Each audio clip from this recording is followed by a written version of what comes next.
即馬台灣人驚死愈生愈少，對婦產科影響是真大。衛福部初八宣布，健保要投入68億來調懸兒童照護、婦產科佮有護理人員的支付點數，有估會有超過17萬的囡仔，甲11萬的產婦受益。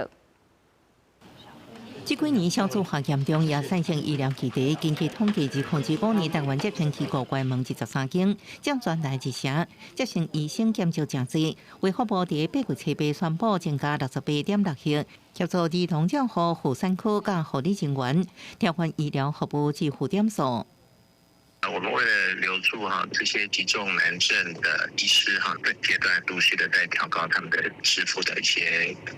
點數這塊應該可以在今年的9月1號開始來實施。健保署表示，兒童照護部分最近會增加2.3億，推動兒童支付調整，包含兒科專區醫師照護兒童病人住院診療費加10%，提懸兒童心臟15項心導管加手術支付點數超過17萬個囡仔的收費。婦產科部分將一般生產調懸50%，高風險提前手術費提懸2倍，困難複雜生產提懸做3倍，總共17.7億，差不多有11萬個產婦受惠。基層的醫療院所，它負責的是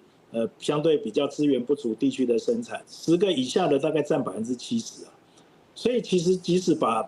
這個生產的點數調2倍，他們還是不夠生存。醫學會提醒接生機構維持運作，一個月至少200萬。若少子化更較嚴重，敢若靠健保提懸給付，無法度執行，也排提其他科別資源。建議需可用特別預算執行產科必要成本，維護醫療資源。另外，護理人員住院護理費也調懸，急性病假、特殊病床5%，慢性病床住院頂10%，偏向病院有15%調懸做30%。但在總額的有限下，也需要考量科別的公平性，並確保是否有實質的改善醫護人員的薪資與勞動條件。更重要的是，相關政策還必須要同步改善醫院治理及職業環境。健保署表示，這擺預算是健保總額重新調整甲保護，為9月開始第一擺調整了後，針對結黨男性的其他區別，也看112年總額預算爭取情形，陸續展開討論。記者綜合報道。